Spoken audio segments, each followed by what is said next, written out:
নমস্কাৰ সকলোকে স্বাগতম জনাইছো আসাম কেৰিয়াৰ পইণ্ট ইউটিউব চেনেলটোলৈ আশা কৰোঁ আপোনালোক সকলো ভালে আছে আৰু আপোনালোকৰ প্ৰস্তুতি তুংগত চলিছে আজি আমি এটা নতুন ভিডিঅ'ৰ সৈতে আপোনালোকৰ সৈতে সংযোগ হৈছো আৰু ইয়াতো আমি 20টা প্ৰশ্ন লৈ আহিছো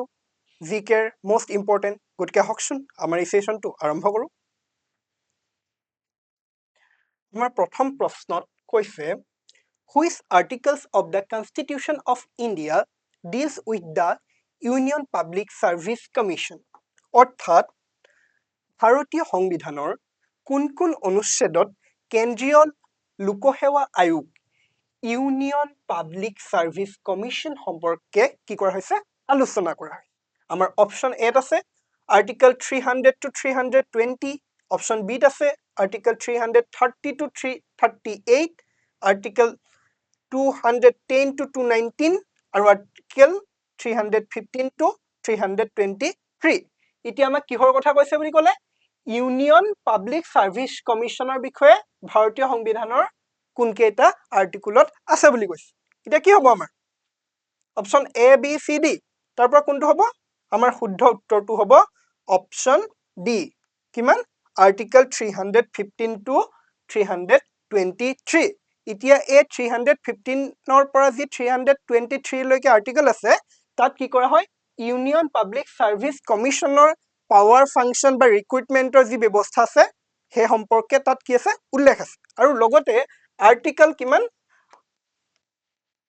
আৰ্টিকেল 315 তাত কি আছে আমাৰ ষ্টেট পাব্লিক সাৰ্ভিস কমিশন হম যেনেকে ধৰা হল আমাৰ অসমৰ হলে কি হ'ব Assam public service commission Bihar হলে বিহাৰ পাব্লিক সাৰ্ভিস কমিশন এনেদৰে অন্যান্য ষ্টেটৰ বিষয়ে কোড আলোচনা কৰা হয় আমাৰ আৰ্টিকেল 315ত এতিয়া আমি আহিছো আমাৰ পৰৱৰ্তী প্ৰশ্নলৈ পৰৱৰ্তী প্ৰশ্নত কি বুলি সুধিছে who was the British prime minister when India gained independence in 1947 আমি জানো ইন্ডিয়া কেতিয়া স্বাধীনতা লাভ কৰিছিল 1947 চনৰ 15 আগষ্টত হয় না এতিয়া আমাক সুধিছে হে সময়ত ব্ৰিটিছ প্ৰাইম মিনিষ্টাৰ কোন আছিল এতিয়া আমাৰ অপচনত আছে ৰামছে মেকডোনাল্ড অপশন বিত কৈছে এন্থনি ইডেন অপশন সিত কৈছে কি ক্লিমেন্ট এটলি আৰু অপশন ডিত কি বুলি কৈছে উইনষ্টন চাৰ্চিল কি হ'ব পাৰে কমেন্টত জনোৱা কি হ'ব option A B C D কি হ'ব পাৰে ইয়াৰ ভিতৰত হিন্ট এটা দিব লাগিব নি হিন্টটো মই দি দিছো যে 1945ত হে পাৰ্টিটো ক্ষমতালৈ আহিছিল আৰু তাৰ পিছতে ভাৰতক যে স্বাধীনতা প্ৰদান কৰাৰ যুঁজা তাৰ পিছৰ পৰা কি হৈছিল চলিছিল আৰু হে পাৰ্টিটো কি হৈছে জানানে হে পাৰ্টিটো হৈছে লেবাৰ পাৰ্টি আৰু এটা কথা মনত ৰাখিব লাগিব ব্ৰিটেইনত কি হয় মেইনলি দুটা পাৰ্টি চলে এটা হৈছে কনজাৰভেটিভ পাৰ্টি আৰু এটা হৈছে কি লেবাৰ পাৰ্টি আৰু এই লেবাৰ পাৰ্টিৰ লিডাৰজন আছিল কোন অপশন সি ক্লিমেন্ট এটলি অৰ্থাৎ ক্লিমেন্ট এটলি যেতিয়া ভাৰতে স্বাধীনতা লাভ কৰিছিল সেই সময়ত ব্ৰিটিছ প্ৰাইম মিনিষ্টাৰ আছিল ঠিক আছে এতিয়া আমি আহিছো আমাৰ পৰৱৰ্তী প্ৰশ্নত কি বুলি সুধিছে which 5-year plan was the first to be terminated before its completion and why অৰ্থাৎ কি কৈছে কোনটো পঞ্চবাৰ্ষিক পৰিকল্পনা প্ৰথমবাৰৰ বাবে সম্পূৰ্ণ নোহোৱাকৈ কি কৰা হৈছিল সমাপ্ত কৰা হৈছিল আৰু কিয় আমাক সুধিছে অপচনত কৈছে 7th plan due to political conflicts অৰ্থাৎ সপ্তম পৰিকল্পনা কিহৰ বাবে সম্পূৰ্ণ হোৱা নাছিল বুলি কৈছে ৰাজনৈতিক সংঘাতৰ বাবে অপশন বিত কৈছে তৃতীয় পঞ্চবাৰ্ষিক পৰিকল্পনা কিহৰ বাবে প্ৰাকৃতিক দুৰ্যোগৰ বাবে আৰু অপশন সিত কৈছে পঞ্চবাৰ্ষিক পৰিকল্পনা চৰকাৰৰ পৰিৱৰ্তন সাধনৰ বাবে আৰু অপশন ডিত কি বুলি কৈছে দ্বিতীয় পঞ্চবাৰ্ষিক পৰিকল্পনা আৰ্থিক অস্থিৰতাৰ বাবে এটা কি হ'ব পাৰে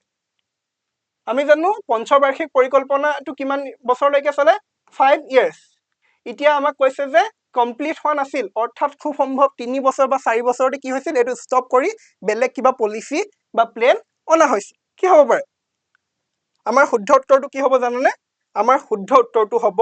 option C 5th plan due to change in government অৰ্থাৎ পঞ্চম পঞ্চবাৰ্ষিক পৰিকল্পনাটো কি হ'ল সম্পূৰ্ণ হ'বলে হেতু নাপালে হেতু সম্পূৰ্ণ হোৱাৰ আগতে কি কৰা হ'ল তাক বন্ধ কৰি অন্য এটা প্ল্যান অনা হৈছিল কি অনা হৈছিল বুলি কৈছে যে চৰকাৰৰ পৰিৱৰ্তনৰ বাবে এতিয়া সেইটো সময়ত কি চৰকাৰ আনিছিল জানানে সেইটো সময়ত পোন প্ৰথমবাৰৰ বাবে এন্টি কংগ্ৰেছ এখন চৰকাৰ আহিছিল জনতা গভৰ্ণমেণ্ট আৰু সেইখন লিড কোনে কৰিছিল সেইখন লিড কৰিছিলে আমাৰ কোনে মুৰাৰজী দেশাই তেখেত কি হৈছিলে তেখেত হৈছিলে প্ৰাইম মিনিষ্টাৰ আৰু 1978 কি কৰা হৈছিলে এই যি পঞ্চম পঞ্চবাৰ্ষিক পৰিকল্পনা সেইখন বন্ধ কৰি পিনি তাত এটা ৰুলিং প্লেন নামৰ এখন কি কৰা হৈছিল এটা পৰিকল্পনা অনা হৈছিল ঠিক আছে তোমালোকে বুজি পাইছা নহয় কথাটো এতিয়া আমি আহিছো আমাৰ পৰৱৰ্তী প্ৰশ্নলৈ পৰৱৰ্তী প্ৰশ্নত কি বুলি কৈছে when was NITI Aayog national institution for transforming India established অৰ্থাৎ নীতি আয়োগ কেতিয়া স্থাপন কৰা হৈছিল কেতিয়া স্থাপন কৰা হৈছিল আমাক সুধিছে অপচনত কৈছে আমাৰ জানুৱাৰী 1 2014 বিত কি বুলি কৈছে জানুৱাৰী 1 2015 সিত কৈছে জানুৱাৰী 1 2016 আৰু ডিত কৈছে জানুৱাৰী 1 2013 এটা কি হ'ব পাৰে নীতি আয়োগ বুলি কৈছে প্ৰথম অৱস্থাত কিন্তু আমাৰ কি নীতি আয়োগ নাছিল তেতিয়া কি আছিল বাৰু তেতিয়া আছিল আমাৰ কি আছিল প্লেনিং কমিশন আছিল আৰু কেতিয়া ফৰ্ম হৈছিল 1950 চনত কি হৈছিল নীতি আয়োগ গঠন হৈছিল নীতি আয়োগ নহয় নীতি আয়োগৰ পূৰ্ব হেৰি কি প্লেনিং কমিশন আৰু নীতি আয়োগ কেতিয়া হৈছিল আমাক সুধিছে এতিয়া আমাৰ শুদ্ধ উত্তৰটো কি হ'ব শুদ্ধ উত্তৰটো হ'ব অপচন বি জানুৱাৰী 1 2015 এতিয়া ইয়াৰ চেয়াৰপাৰসন কোন আছিল জানানে ইয়াৰ চেয়াৰপাৰসন নীতি আয়োগৰ চেয়াৰপাৰসন কোন চেয়াৰপাৰসন হৈছে আমাৰ পিএম আৰু বৰ্তমানৰ পিএম অৰ্থাৎ প্ৰাইম মিনিষ্টাৰ কোন আমি সকলোৱে জানো তেখেত হৈছে নৰেন্দ্ৰ মোদী হয়নে আৰু এতিয়া ভাইস চেয়াৰপাৰসন কোন আছিল ভাইস চেয়াৰপাৰসন আমাৰ আছিল সুমন বেৰী ঠিক আছে আৰু সিইও এই নীতি আয়োগৰ সিইও কোন আছিল BVR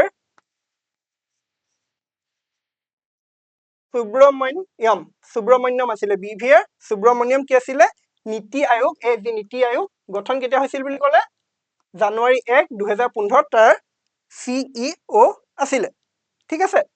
ধৰিব পাৰিছানে কথাখিনি আমি এতিয়া চোৱা এটা প্ৰশ্ন আছিল আমাক জাস্ট সুধিছিল নীতি আয়োগ কেতিয়া গঠন হৈছিল হয় নে নহয় আমি হেতু গম পালোৱে 2015 চনৰ 1 জানুৱাৰীত গঠন হৈছিল তাৰ পিছত আৰু কি গম পালো ইয়াৰ চেয়াৰপাৰসন কোন হয় ইয়াৰ চেয়াৰপাৰসন হয় প্ৰাইম মিনিষ্টাৰ আৰু বৰ্তমানৰ কোন আমি জানোৱে আৰু ইয়াৰ মই কি বুলি ক'লো বৰ্তমান কোন আছিল ভাইস চেয়াৰম্যান কোন ইয়াৰ ভাইস চেয়াৰপাৰসন বা চেয়াৰম্যান ভাইস চেয়াৰপাৰসন হৈছে সুমন বেৰী ঠিক আছে আৰু সিইও মই কৈ গলো BVR সুব্ৰমণ্যম আমি এনেকে এটা কোৱেশ্যনৰ পৰা কেইবাটাও কথা গম পালো নাই আমি এনেদৰে কথাবোৰ শিকিব লাগিব এইবোৰে হৈছে আমাৰ স্মাৰ্ট ষ্টাডি ঠিক আছে এতিয়া আমি আহিছো আমাৰ পৰৱৰ্তী প্ৰশ্নলৈ পৰৱৰ্তী প্ৰশ্নত কি কৈছে which of the given colors is not associated with the judo grades judo নামৰ এটা কি আছে খেল আছে হয় নে নহয় এতিয়া সেই judo খেলৰ লগত তলত উল্লেখিত কোনটো ৰং কি বুলি কৈছে জড়িত নহয় judoৰ কি হয় গ্ৰেড দিয়া থাকে হয় নহয় সেই গ্ৰেডৰ লগত আমাৰ ইয়াত অপচনত কি আছে পিংক আছে হোৱাইট ব্লু আৰু ব্ৰাউন আছে হয় নে নহয় এইকেইটাৰ ভিতৰত কোনটো ৰং judo গ্ৰেডৰ লগত সম্পৰ্কিত নহয় বুলি কৈছে কি হ'ব পাৰে কমেন্ট কৰা কি হ'ব পিংক হোৱাইট ব্লু ব্ৰাউন কি হ'ব পাৰে আমাৰ শুদ্ধ উত্তৰটো কি হ'ব শুদ্ধ উত্তৰটো হ'ব আমাৰ পিংক ঠিক আছে judo গ্ৰেডৰ লগত হোৱাইট ব্লু ব্ৰাউন ইয়াত এইকেইটা দিয়া আছে এই গোটেইকেইটা জড়িত তদুপৰি কি আমাৰ গ্ৰীনো জড়িত হৈ থাকে ব্লেক এইবোৰ জড়িত হৈ আছে ঠিক আছে এতিয়া আমাৰ মনলৈ এটা প্ৰশ্ন আহিব পাৰে এই জুডো গেমটো কেতিয়া আৰম্ভ কৰা হৈছিল তেতিয়া আৰম্ভ কৰা হৈছিল কিমান 1882 এই জুডো গেমটো আৰম্ভ কৰা হৈছিল এতিয়া কোনে আৰম্ভ কৰিছিল হেতু প্ৰশ্ন আহিব পাৰে এতিয়া আৰম্ভ কৰিছিল জিগাৰো কানো আৰু তেখেত কৰিছিল জানানে তেখেত আছিল জাপানৰ আৰু যদি হোৱাইট হয় তেতিয়া হোৱাইট মানে কি জানানে হোৱাইট মানে হৈছে বিগিনাৰ লেভেল ঠিক আছে আৰু ব্লেক মানে হৈছে এডভান্স প্ৰফিচিয়েন্সি লেভেল এতিয়া আমি আহিছো আমাৰ পৰৱৰ্তী প্ৰশ্নলৈ পৰৱৰ্তী প্ৰশ্নত কি সুধিছে under which amendment of the constitution of India was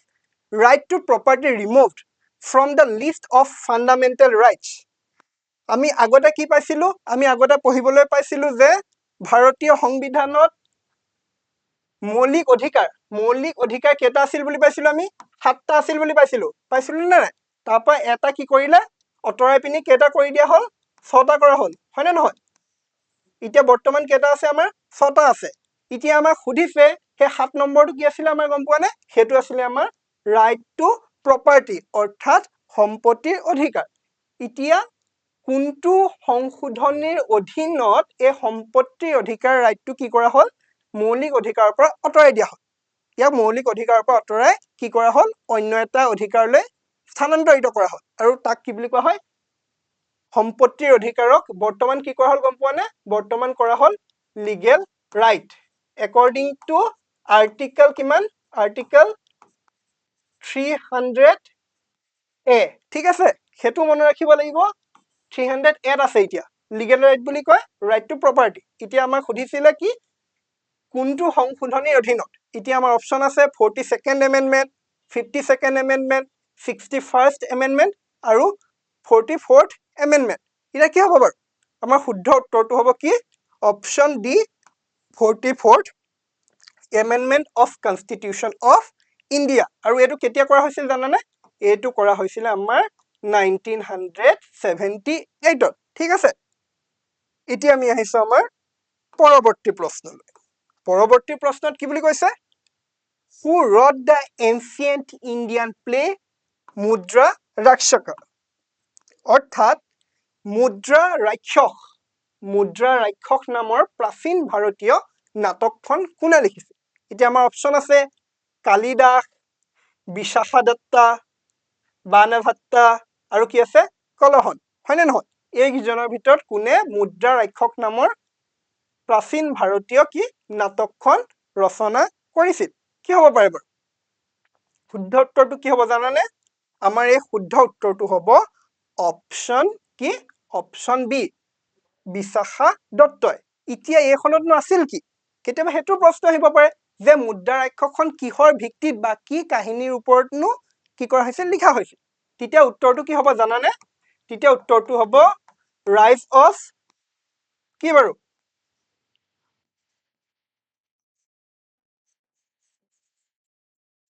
ৰাইজ of Chandragupta Maurya and power ঠিক আছে চন্দ্ৰগুপ্ত মৌৰ্যৰ যি উত্থান ঘটিছিল আৰু যি অধিকাৰ যি ক্ষমতা লাভ কৰিছিল সেই কাহিনীটোৰ ওপৰতে কি কৰা হৈছে আমাৰ এই মুদ্ৰা ৰাক্ষস নামৰ নাটকখন লিখা হৈছে আৰু কোনে লিখিছিল আমি গম পালো ইতিমধ্যে কোনে লিখিছিলে বিশাখা দত্তই ধৰিব পাৰিছানে কথাবোৰ আমি এনেদৰে কি কৰিব লাগিব এটা প্ৰশ্নৰ লগত সংগতি ৰাখি আমি আৰু আন এটা প্ৰশ্ন বা দুটা প্ৰশ্নৰ উত্তৰ আমি জানিব লাগিব হয় নহয় এতিয়া আমি আহিছো আমাৰ পৰৱৰ্তী প্ৰশ্নলৈ পৰৱৰ্তী প্ৰশ্নত কৈছে who launched the nationwide program of Fit India Freedom Run 2.0 অৰ্থাৎ Fit India Freedom Run 2.0 ৰাষ্ট্ৰীয় কাৰ্যসূচী কোনে আৰম্ভ কৰিছিল হয় নহয় এতিয়া আমাৰ ইয়াত অপচনত কি বুলি কৈছে অনুৰাগ ঠাকুৰৰ কথা কৈছে অপচন বি দ্ৰৌপদী মুৰ্মুৰ কথা কৈছে অপচন সি কাৰ কথা কৈছে নৰেন্দ্ৰ মোদীৰ কথা কৈছে আৰু অপচন ডি কাৰ কথা কৈছে অমিত শাহৰ কথা কৈছে এতিয়া চাও আটাইকেইজনে কিহৰ লগত জড়িত ৰাজনীতিৰ লগত জড়িত ব্যক্তি হয় নহয় এতিয়া আমাৰ অনুৰাগ ঠাকুৰ কি বাৰু তেখেত মিনিষ্টাৰ অফ কি জানানে মিনিষ্টাৰ অফ ইউথ এফেয়াৰ্স এণ্ড স্পৰ্টস ঠিক আছে তেখেত দ্ৰৌপদী মুৰ্মু কোন আমি সকলোৱে জানো দ্ৰৌপদী মুৰ্মু কোন ৰেসপেক্টেড প্ৰেসিডেন্ট ন হয় নহয় নৰেন্দ্ৰ মোদীৰ কথাটো জানো তেখেত কোন পিএম অমিত শাহৰ কথাটো জানো তেখেত কোন হোম মিনিষ্টাৰ হয় নহয় এতিয়া আমাক সুধিছে ফিট ইণ্ডিয়া ফ্ৰীডম ৰান 2.0 কোনে আৰম্ভ কৰিছিল কাৰ্যসূচীটো আমাৰ শুদ্ধ উত্তৰটো কি হ'ব শুদ্ধ উত্তৰটো হ'ব আমাৰ অপচন এ অনুৰাগ ঠাকুৰ কাৰণ তেখেত কি আছিল minister of youth affairs minister of youth affairs and sports আছিলে হয় নহয় আৰু কেতিয়া আৰম্ভ কৰিছিল জানানে আৰম্ভ কৰিছিলে তেখেতে 2021 চনত ঠিক আছে 2021 চনত আৰম্ভ কৰিছিল এজ এ পাৰ্ট অফ কিহৰ অংশ হিচাপে আজাদী কা অমৃত মহোৎসৱ আমি শুনি আহিছো হয় নহয় যেতিয়াৰ পৰাই স্বাধীনতাৰ কি পালেগে 75 বছৰ পালেগে 75 বৰ্ষ বুলি কোৱা হয় নহয় 75th তেতিয়াৰ পৰাই কি হ'ল আজাদী কা অমৃত মহোৎসৱ আৰম্ভ হৈ গৈছে হয় নহয় আৰু তাৰ অধীনতে কি আমাৰ কৰিলে ফিট ইণ্ডিয়া ফ্ৰীডম ৰান 2.0 আৰু এইটো 75ৰ লগত ৰিলেট কৰি পিনি এই ৰানটো কিমান কৰিলে গম পোৱা নে 7.5 কিলোমিটাৰ ঠিক আছে এতিয়া আমি আহিছো আমাৰ পৰৱৰ্তী প্ৰশ্নলৈ পৰৱৰ্তী প্ৰশ্নত আমাক কি বুলি সুধিছে নাট্যশাস্ত্ৰ the earliest text dealing with performing arts ক্ষেত্ৰত কি সোমাই যাব ডান্স মিউজিক আদি সকলো কথা সোমাই যাব ঠিক আছে was compiled by which sage অৰ্থাৎ নাট্যশাস্ত্ৰ প্ৰদৰ্শন কলা সম্পৰ্কীয় আটাইতকৈ পুৰণি গ্ৰন্থখন কোন মহৰ্ষিয়ে ৰচনা কৰিছিল ঠিক আছে এতিয়া কেতিয়াবা আমাক সুধিব পাৰে যে প্ৰদৰ্শন কলা সম্পৰ্কীয় পুৰণি গ্ৰন্থখনৰ নাম কি তেতিয়া আমি উত্তৰটো কি বুলি কম তেতিয়া আমি কম উত্তৰটো নাট্যশাস্ত্ৰ এতিয়া আমাক সুধিছে এখন কোনে ৰচনা কৰিছে আমাৰ অপচন দিছে এট শাক্য বাল্মীকি আগস্ত্য আৰু কি দিছে ভৰত মুনি এইকেইটাৰ ভিতৰত কি হ'ব পাৰে বাৰু নাট্যশাস্ত্ৰখন কোনে ৰচনা কৰিছিল কি হ'ব পাৰে জনোৱা কমেন্টত কি হ'ব এইকেইজনৰ ভিতৰত কোনজন হ'ব নাট্যশাস্ত্ৰত এতিয়া মই আৰু এটা কথা লগতে কৈ থৈছো জানি থব লাগিব কি নাট্যশাস্ত্ৰত কিমান জানানে 36 চেপ্টাৰ আছে আৰু 6000 কি আছে শ্লোকস আছে ঠিক আছে আৰু এইখন ৰচনা কৰিছিলে কোনে জানানে এইখন ৰচনা কৰিছিলে আমাৰ ভৰত মুনিয়ে আমি এতিয়া কেইটা কথা গম পালো চাও ভৰত মুনিয়ে ৰচনা কৰিছিল কি ৰচনা কৰিছিল নাট্যশাস্ত্ৰ ৰচনা কৰিছিল আৰু এইখন কি প্ৰদৰ্শন কলা সম্পৰ্কীয় আটাইতকৈ পুৰণি গ্ৰন্থ কেতিয়াবা এনেকা প্ৰশ্ন আহিব আৰু ইয়াত কিমান আছে বুলি ক'লে 36 চেপ্টাৰ আছে আৰু 6000 শ্লোক আছে বুজিলা এতিয়া আমি আহিছো আমাৰ পৰৱৰ্তী প্ৰশ্নলৈ পৰৱৰ্তী প্ৰশ্নত সুধিছে who became the first Indian to win a gold medal in the World Athletics Championship অৰ্থাৎ বিশ্ব এথলেটিক চেম্পিয়নশ্বিপছত সোণৰ পদক জয় কৰা প্ৰথম ভাৰতীয়জনৰ নাম কি হয় নহয় এতিয়া আমাৰ ইয়াত অপচন এত কৈছে পিটি উষা অপচন বিত কৈছে নীৰজ চোপ্ৰা অপচন সিত কৈছে অঞ্জু ববি জৰ্জ আৰু অপচন ডিত কি বুলি কৈছে মিলখা সিং কি হ'ব তোমালোকেতো খেল চাই থাকা কি হ'ব পাৰে একজনৰ ভিতৰত অপচন এ বি সি ডি কি হ'ব কমেন্টত জনোৱা কি হ'ব কিহৰ কথা কৈছে আমাৰ বিশ্ব এথলেটিক চেম্পিয়নশ্বিপত সোণৰ পদক জয় কৰা প্ৰথম জনৰ নাম আমাৰ শুদ্ধ উত্তৰটো কি হ'ব অপচন বি নীৰজ চোপ্ৰা আৰু কিহত পাইছিলে জানাই নহয় তেখেতে কিহত পাইছিল বাৰু কোনটো ইভেন্টত মেন্স জেভলিন থ্ৰ হয় নে নহয় আৰু তেখেতে কিমান মিটাৰ মাৰিছিল গম পোৱা নে তেখেতে মাৰিছিলে 88.17 মিটাৰ আৰু কেতিয়া পাইছিলে World Athletics Championship কিমান 2023 হয় নে নহয় এতিয়া আমি আহিছো আমাৰ পৰৱৰ্তী প্ৰশ্নলৈ পৰৱৰ্তী প্ৰশ্নত কি বুলি কৈছে from among the following which pair is not correctly matched এতিয়া কেতিয়াবা এনেকে দিয়ে যে তলৰ কোনটো জোৰা সঠিকভাৱে কি সঠিকভাৱে কি বুলি কয় মিলা নাই বুলি কয় হয়নে নহয় মিলা নাই ঠিক আছে তেতিয়া যদি মিলা নাই বুলি ক'লে আমি কি হ'ব আমি বহুত কথা জানিব লাগিব লাগিবনে নালাগে কাৰণ কোনকেইটা মিলিছে সেইকেইটা আমি চাব লাগিব সেইকেইটা যেতিয়া আমি এলিমিনেট কৰি যাম যে এইটো মিলিছে গতিকে এইটো নহ'ব এনেকে তেতিয়া আমি শুদ্ধ উত্তৰটো বিচাৰি পাম এতিয়া আমাৰ ইয়াত অপচন এত কৈছে পতঞ্জলিৰ কথা কৈছে পতঞ্জলি মহাভাষ্য মানে ইয়াত কিহৰ কথা দিছে বাৰু ইয়াত দিছে ধৰা গ্ৰন্থৰ নাম দিছে লেখকৰ নাম দিছে হেনেদৰে দিছে হয় নহয় এতিয়া পতঞ্জলি মহাভাষ্য বুলি কৈছে কলহন ৰাজতৰংগিনী বুলি কৈছে ভদ্ৰবাহু কৈছে বৃহৎ কথামঞ্জৰী আৰু অশ্বঘোষ কি বুলি কৈছে হৰ্ষ চৰিত্ৰৰ কথা কৈছে এতিয়া কোনখন ভুল ইয়াৰ ভিতৰত কোনটো ভুল হ'ব পাৰে আমি সকলোৱে জানো কি মহাভাষ্য কোনে ৰচনা কৰিছিল পতঞ্জলীয়ে হয়নে ৰাজতৰংগিনী কলহনে গতিকে এই দুটাটো শুদ্ধই হৈ আছে গতিকে মিলা নাইতো হ'ব নোৱাৰে হয়নে নহয় এতিয়া এই দুটাৰ ভিতৰত কিবা এটা হ'ব লাগে এতিয়া আমি এটো জানিব লাগিব যে ভদ্ৰবাহুৱে বৃহৎ কথা মঞ্জৰী নামৰ গ্ৰন্থখন কি কৰিছিলে ৰচনা কৰিছিলে এতিয়া আমাৰ ইয়াত কি বাকি থাকিলে অপচন ডি গতিকে আমাৰ ইয়াত কোনটো জোৰা মিলা নাই বুলি ক'লে আমি ক'ব লাগিব অপচন ডি কাৰণ কিয়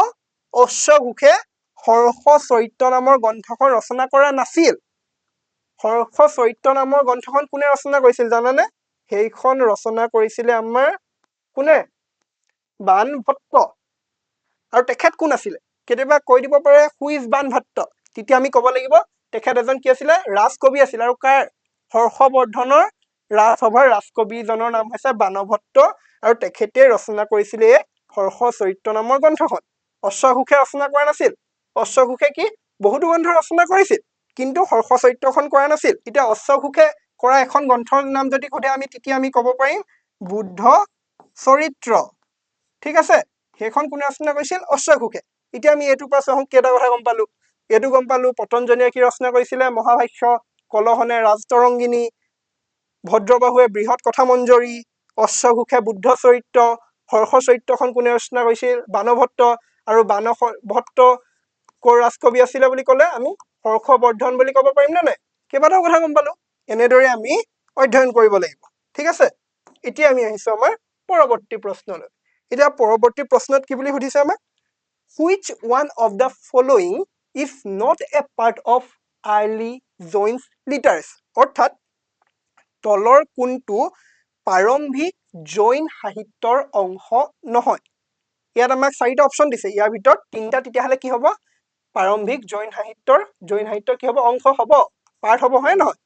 আৰু এটা নহয় এটা আমাৰ অপচনত আছে ইয়াত আছে থেদিগাথা অপচন বিত আছে আচাৰাংগ সূত্ৰ অপচন চিত আছে হুতকৃতাংগ আৰু অপচন ডিত কি বুলি আছে বৃহৎ কৰ্ম সূত্ৰ এটা কি হ'ব পাৰে যদি আমি চাওঁ যদি আমি পঢ়িছিলো তেতিয়া আমি জানিলো হয় যে আচাৰংগ সূত্ৰই হওক হুতকৃতাংগই হওক বৃহৎ কৰ্ম সূত্ৰই হওক এই আটাইবোৰ কি জানানে এই আটাইবোৰ হৈছে জৈন লিটাৰেচাৰৰ অংগ গম পাইছা এই আটাইবোৰ জৈন লিটাৰেচাৰ অংশ হয় গতিকে বাকি কি থাকিলে থেৰিগাথা গতিকে আমাৰ শুদ্ধ উত্তৰটো কি হ'ব অপচন এ থেৰিগাথা আৰু এটা কথা জানিব লাগিব থেৰিগাথা কি সাহিত্যৰ অংশ এইগিটাটো বুদ্ধ এইগিটা কি আছিল জৈন সাহিত্যৰ গতিকে থেৰিগাথা কি হ'ব আমাৰ থেৰিগাথা বুদ্ধ লিটাৰেচাৰ ঠিক আছে এতিয়া আমি আহিছো আমাৰ পৰৱৰ্তী প্ৰশ্নলৈ পৰৱৰ্তী প্ৰশ্নত সুধিছে Indus Valley civilization was discovered by অৰ্থাৎ হিন্দু সভ্যতা কোনে আৱিষ্কাৰ কৰিছে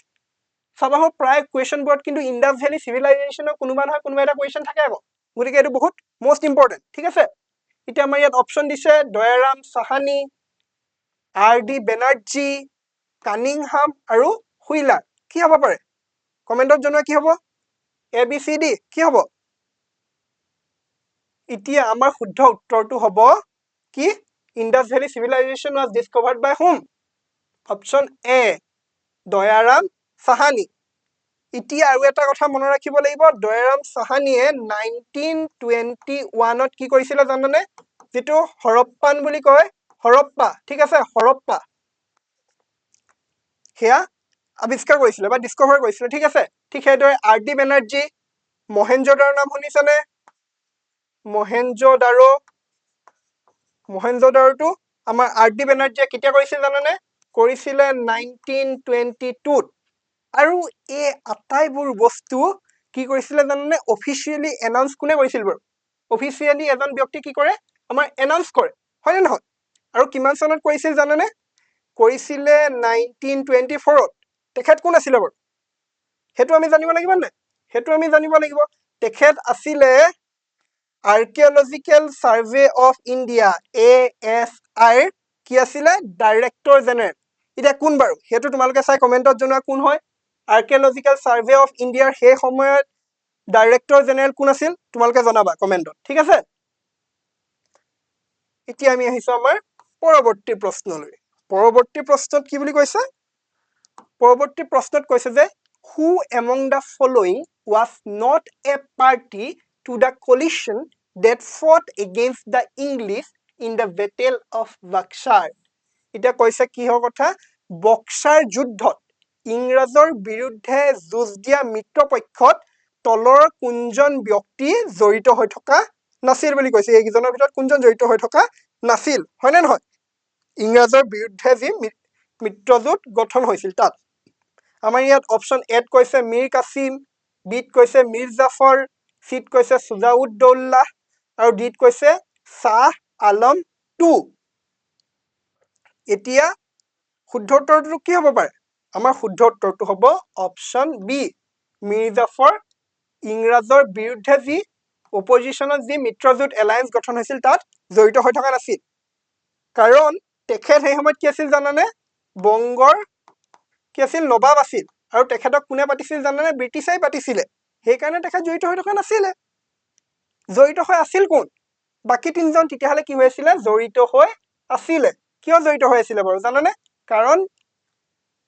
মীৰ কাছিম আছিলে দৰাচলতে বংগৰ নবাব কিন্তু এখন বাণিজ্যিক চুক্তিত কি হৈছিলে ইংৰাজৰ লগত তেখেতৰ মনোমালিন্য ঘটিছিলে ঠিক আছে আৰু সেইকাৰণে উপায় নাপাই তেখেতক অতৰাই পেলাইছিলে আৰু মীৰ জাফৰক বংগৰ নবাব পাতিছিলে গতিকে মীৰ কাছিমে কি কৰিছিলে ইংৰাজৰ বিৰুদ্ধে এটা মিত্ৰজোঁট গঠন কৰিছিলে আৰু তাত অংশ লৈছিলে কোনে তাৰ পাৰ্ট আছিলে এই মিত্ৰজোঁটৰ সুজাউদ্দৌলা আৰু শাহ আলম 2 এতিয়া সুজাউদ্দৌলা কোন এতিয়া প্ৰশ্ন এটা আহি যাব পাৰে যে হু ইজ সুজাউদ্দৌলা তেতিয়া হ'ব তেখেত কোন আছিল জানা তেখেত আছিলে নৱাব অফ এখেতটো কৰ আছিলে মীৰ কাছিম আছিল নৱাব অফ বেংগল হয় নে নহয় বংগৰ নৱাব আছিলে কিন্তু তেখেতক অতৰাই দিয়া হৈছিলে এখেত আছিলে নৱাব অফ আবাদ অবধৰ নৱাব আছিলে আৰু শাহ আলম দ্বিতীয় কোন আছিল হেতুটো আমি জানো কোন আছিলে মুগল এম্পায়াৰ হয় নহয় ঠিক আছে এতিয়া আমি আহিছো আমাৰ পৰৱৰ্তী প্ৰশ্নত কি বুলি কৈছে the member of Chhatrapati Shivaji's Ashtapradhan Council of Eight who looked after foreign affairs was মানে আমি সিম্পল কে বুজিব লাগিব যে ছত্ৰপতি শিৱাজী যেতিয়া যদি তেখেত যদি পিএম আছিলে তেতিয়া ফৰেন মিনিষ্টাৰ কোন আছিলে হেতু বুজিব লাগিব তেখেতৰ এখন কি আছিলে 8 মেম্বাৰ্ছৰ এখন 8জন মেম্বাৰ থকা এখন কি আছিলে কাউন্সিল আছিলে যাক কি বুলি কোৱা হৈছিল শিৱাজী অস্ত্ৰপ্ৰধান এতিয়া আমাক সুধিছে যে তাত ফৰেন এফেয়াৰ্স অৰ্থাৎ বৈদেশিক বিষয়সমূহ চোৱাচিতা কৰা বিষয়ববীয়াজনৰ নামটো কি হয় নহয় এতিয়া আমাৰ ইয়াত অপচনত কৈছে এ পেশুৱা বিত কৈছে অমাত্য চিত কৈছে সুমন্ত আৰু ডিত কৈছে কি সেনাপতি এতিয়া কি হ'ব পাৰে শুদ্ধ উত্তৰটো কি হ'ব বাৰু শুদ্ধ উত্তৰটো হ'ব আমাৰ অপচন সি কেতিয়াবা আকৌ প্ৰশ্ন আহে কি বুলি প্ৰশ্ন আহে জানানে যে সুমন্ত এতিয়া যি অস্ত্ৰপ্ৰধানৰ ফৰেন এফেয়াৰ্ছত জড়িত ব্যক্তিজনক সুমন্ত বুলি কোৱা হয় তেখেতক আৰু আন কি নামেৰে জনা যায় কেতিয়াবা হে বুলি কিন্তু প্ৰশ্ন আহে তেতিয়া কি হ'ব জানানে তেখেতক আন এটা নামেৰে জনা যায় হেতু কি হেতু হৈছে কি দাবীৰ ঠিক আছে আৰু ফাৰ্ষ্ট কোন আছিল জানানে ফাৰ্ষ্ট দাবীজন বা ফৰেন মিনিষ্টাৰজন কোন আছিল সোনাপন্তা বিশ্বনাথ আৰু এই দাবীৰটো লগাই দিলে হৈ গ'ল কাৰণ তেখেতৰ এইটো পদবী ঠিক আছে ফাৰ্ষ্টজন কোন আছিল তেতিয়াহ'লে সোনাপন্তা বিশ্বনাথ দাবীৰ এতিয়া আমি আহিছো আমাৰ পৰৱৰ্তী প্ৰশ্নলৈ পৰৱৰ্তী প্ৰশ্নত আমাক সুধিছে কি বুলি সুধিছে বাৰু which one of the following sites is famous for prehistoric paintings অৰ্থাৎ তলৰ কোনটো স্থান প্ৰাক ঐতিহাসিক চিত্ৰকলাৰ বাবে বিখ্যাত প্ৰিহিষ্টৰিক পিৰিয়ডৰ কোনটো স্থান বিখ্যাত বুলি কৈছে কিহৰ কাৰণে চিত্ৰকলাৰ বাবে হয় নহয় আমাৰ অপচনত কৈছে এ বাঘ অজন্তা ভীমবেটকা আৰু অমৰাৱতী এটা কি হ'ব পাৰে আৰু এটা কথা যোনটো উত্তৰ হয় তাক কিন্তু 2003 বৰ্ষত কি কৰিছিলে গম পোৱা নে ইউনেস্কোৱে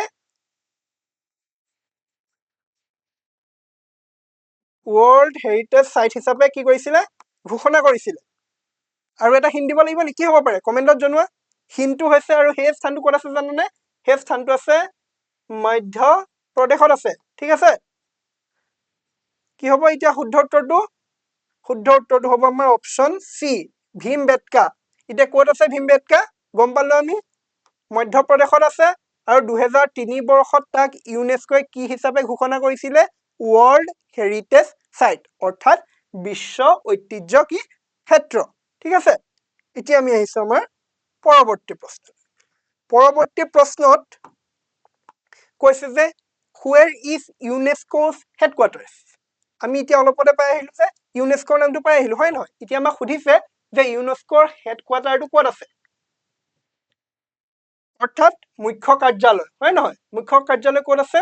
অপচন এত কৈছে নিউয়ৰ্ক বিত কৈছে পেৰিছ সিত কৈছে জেনেভা আৰু ডিত লণ্ডন কি হ'ব পাৰে এ বি চি ডি কি হ'ব আমাৰ শুদ্ধ উত্তৰটো কি হ'ব জানানে শুদ্ধ উত্তৰটো হ'ব অপচন বি ক'ত পেৰিছত এতিয়া পেৰিছ ক'ত আছে পেৰিছ আছে ফ্ৰান্সত হয় নে নহয়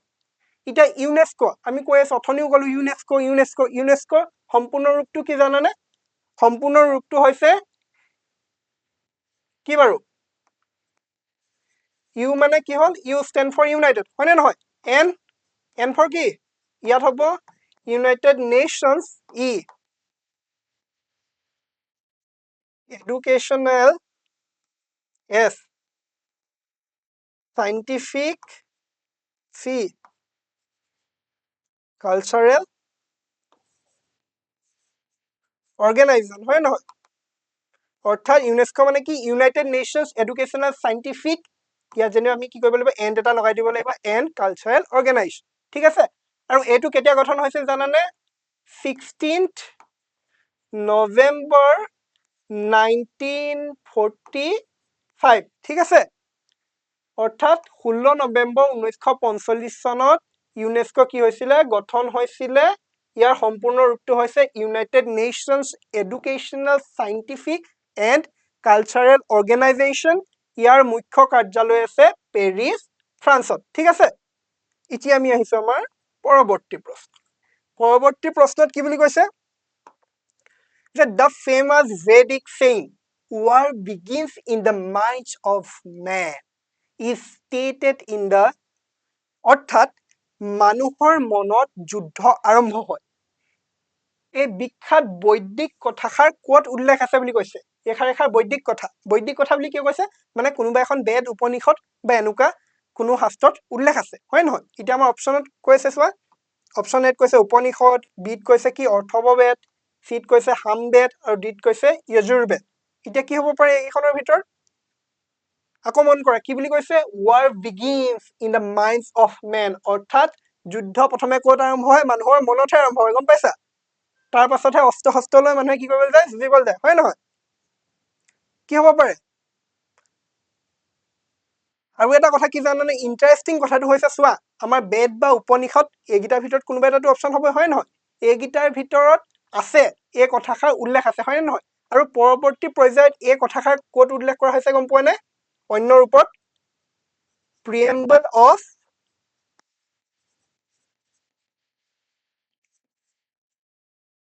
অৰ্থাৎ ইউনেস্কো চাৰ্টাৰৰ যি প্ৰস্তাৱনা আছে তাতো এই কথাষাৰ উল্লেখ কৰা হৈছে যিটো কথা সৌ তাহানিৰ যুগতে আমাৰ বেদ বা উপনিষদত উল্লেখ আছিল এতিয়া শুদ্ধ উত্তৰটো কি হ'ব জানেনে শুদ্ধ উত্তৰটো হ'ব আমাৰ অপচন বি অৰ্থৱবেদত কি এই কথাষাৰ উল্লেখ আছে কি কথা war begins in the mind of man অৰ্থাৎ যুদ্ধ মানুহৰ মনতে আৰম্ভ হয় হয় নহয় গতিকে কি কৰিব লাগে আমি যদি মানুহৰ মনত সেই যুদ্ধ কথা নাভাবোৱে তেতিয়া যুদ্ধ নহবলৈ আছে হয় নহয় এতিয়া আমাৰ কুৱেশ্যন নম্বৰ 19ত কি বুলি কৈছে which planet is known as the red planet অৰ্থাৎ কোনটো গ্ৰহক কি বুলি কোৱা হয় ৰঙা গ্ৰহ বুলি কোৱা হয় ৰেড প্লেনেট এতিয়া আমাৰ অপচনত আছে এ ভেনাছ অৰ্থাৎ শুক্ৰ বি জুপিটাৰ মানে কি বৃহস্পতি সি মাৰ্চ মানে মংগল আৰু ডি মানে কি আমাৰ আৰ্থ অৰ্থাৎ পৃথিৱী য'ত আমি বসবাস কৰো কি হ'ব পাৰে ভাবা কি হ'ব পাৰে আমাৰ শুদ্ধ উত্তৰটো কি হ'ব আৰু ৰঙা কিয় হয় তাৰো এটা কাৰণ আছে আমাৰ শুদ্ধ উত্তৰটো হ'ব অপচন সি মাৰ্চ অৰ্থাৎ মংগল আৰু কিয় ৰঙা হয় জানানে ইয়াৰ আঁৰৰ কাৰণটো হৈছে ইয়াত কি আছে ইয়াৰ সাৰফেসটোত প্ৰচুৰ পৰিমাণে কি আছে বাৰু আইৰন অক্সাইড আছে গতিকে ই কি হয় দেখিবলৈ ৰঙা হয় আৰু সেই কাৰণে ইয়াক কি বুলি কোৱা হয় ৰেড প্লেনেট বুলি কোৱা হয় ঠিক আছে আমি কি চোৱা প্ৰত্যেকৰে ৰিজনবোৰ বা তাৰ লগত জড়িত কথাবোৰ জানিলে আমাৰ কি হ'ব সহজ হ'ব প্ৰিপাৰেচন কৰিবলৈ হয় নহয় নেক্সট আৰু আজিৰ এই সেশনটো কি এটো অন্তিমটো কোৱেশ্চন আজি আমি 20টা কোৱেশ্চন আলোচনা কৰিছো হয় নহয় কিন্তু 20টা কোৱেশ্চনৰ লগত সংগতি ৰাখি আমি কমেও এটা বা দুটাকে আলোচনা কৰিছো হয় নহয় গতিকে আমাৰ ইয়াত নাম্বাৰত আছে 20 কিন্তু আমি অতি কমেও 50টা কোৱেশ্চন আলোচনা কৰিলো নাই এতিয়া আমাৰ লাষ্ট কোৱেশ্চনটোত কি বুলি সুধিছে who is the expounder of yoga philosophy was অৰ্থাৎ যোগ দৰ্শনৰ ব্যাখ্যাকাৰী কোন আছিল অপচন এত কৈছে পতঞ্জলি